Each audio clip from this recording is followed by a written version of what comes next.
Hi friends, யாராவது என்னோடய சேனலை சப்ஸ்கிரைப் பண்ணலைன்னா சப்ஸ்கிரைப் பண்ணிக்கோங்க. மறக்காமல் கூட இருக்கிறது ப்ரெஸ் பண்ணிக்கோங்க.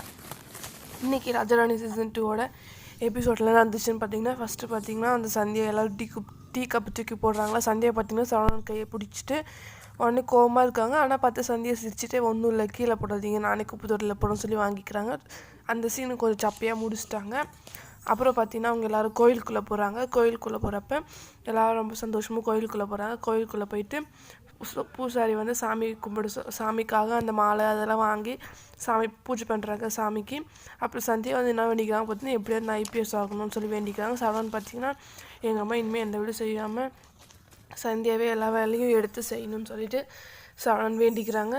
அப்புறம் பார்த்திங்கன்னா எல்லோரும் பூசாரி வந்து மாலை கொடுத்து 2 பேரும் மாற்றிக்க சொல்கிறாங்க. 2 பேரும் மாலை மாற்றிங்கன்னா அப்புறமா கோயிலில் சாமி கும்பிட்டு வந்துடுறாங்க. அம்மா வந்திங்கன்னா மயில் இருக்கலாம், மயில் வந்து சரவணனையும் சந்தியாவையும் அந்த பக்கம் குளம் ஏரியெல்லாம் சுற்றி காமிச்சிட்டு வரேன்னு சொல்லிட்டு தனியாக கூட்டிகிட்டு போகிறாங்க. அம்மா மயில் அவங்களுக்கு தனியாக விட்டுட்டு வந்துடுறாங்க.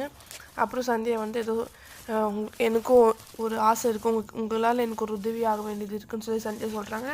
அதுக்கு சரவணா அப்படியே சொல்லுங்கன்னு சொல்கிறாங்க. ஆனால் சந்தியா வந்து இப்போ வேணாம் அப்புறமா சொல்கிறேன்னு சொல்லிட்டு சந்தியா சொல்லிடுறாங்க. அப்புறம் மயில் வராங்க. மயில் வந்து சந்தியா வந்து என்ன அம்மா கூப்பிட்டாங்களா அப்படின்னு சொல்லி கேட்குறாங்க.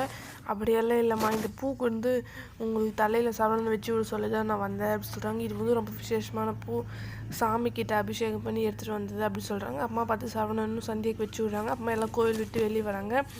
கோயில் விட்டு வெளியே வந்ததும் சந்தியா செருப்பு பார்க்குறாங்க. சந்தியாவோட செருப்பே காணும்.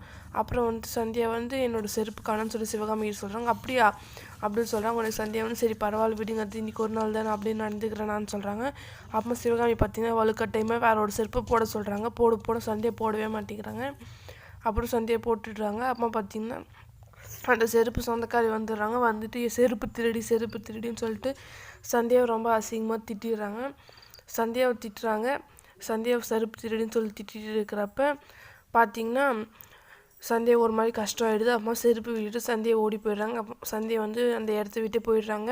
அப்புறம் பார்த்து சரவணன் சந்தியா பின்னாடியே போகிறாங்க. சிவகாமி பார்த்திங்கன்னா ரொம்ப பசிக்குது, வாங்க சரவணன் கூட்டின்னு வந்துடுவோம், நம்ம போகலான்னு சொல்லிட்டு சிவகாமி கொஞ்சம் கூட வரைக்குமே இல்லாமல் சிவகாமி போயிடுறாங்க.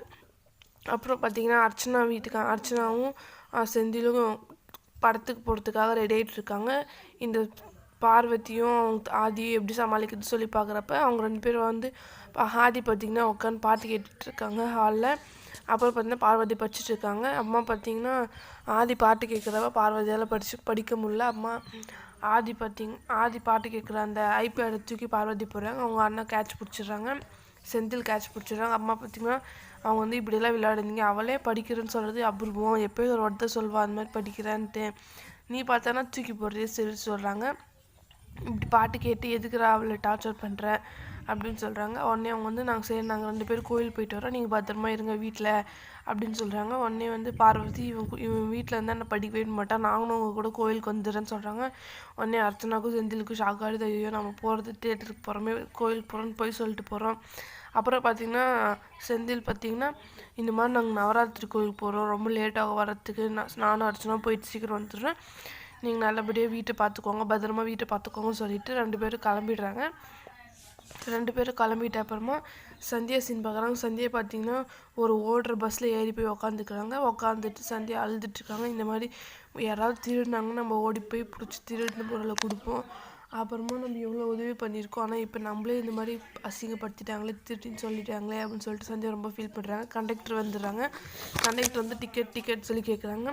அப்புறம் சந்தியா பார்த்திங்கன்னா அவங்ககிட்ட டிக்கெட்டுக்கு காசு இல்லை, எங்கிட்ட டிக்கெட்டுக்கு காசு இல்லை. உடனே கண்டக்டர் காசு பூச்சின்னு திட்ட ஆரம்பிச்சுறாங்க. டிக்கெட்டுக்கு காசு இல்லாமல் எதுக்கு வந்து ஏறுறேன், இது காலையிலே வந்து ஃப்ராடு பொம்பளை, எல்லோரும் கால் டேக்ஸியில் அவசரமாக ஏற மாட்டீங்க, ஆனால் பஸ்ஸில் மட்டும் அவசரமாக ஏறிடுன்னு சொல்லிட்டு ரொம்ப திட்டுறாங்க. அப்புறம் இறங்க கீழேன்னு சொல்கிறாங்க. அந்த டைம் பார்த்து சந்தியா வந்துடுறாங்க. சரவணன் வந்துடுறாங்க. சரவணன் வந்து ஹலோ கண்டக்டர், நான் காசு கொடுக்குறேன் டிக்கெட்டுக்குன்னு சொல்லிட்டு டிக்கெட்டுக்கு இந்த பஸ் எங்கே வரையும் போதோ அங்கே வரையும் காசு கொடுத்துட்றாங்க. டிக்கெட் காசு கொடுத்துட்டு இந்த மாதிரி ஃபஸ்ட்டு பொம்பளைங்களை மதித்து நடந்து பார்த்துக்கோங்க, சும்மா எடுத்தது ஃப்ராடு ப்ரூடுன்னு சொல்லாதீங்க அப்படின்னு சொல்கிறாங்க. உடனே கண்டக்டர் சந்தியா கிட்டே மன்னிப்பு கேட்குறாங்க.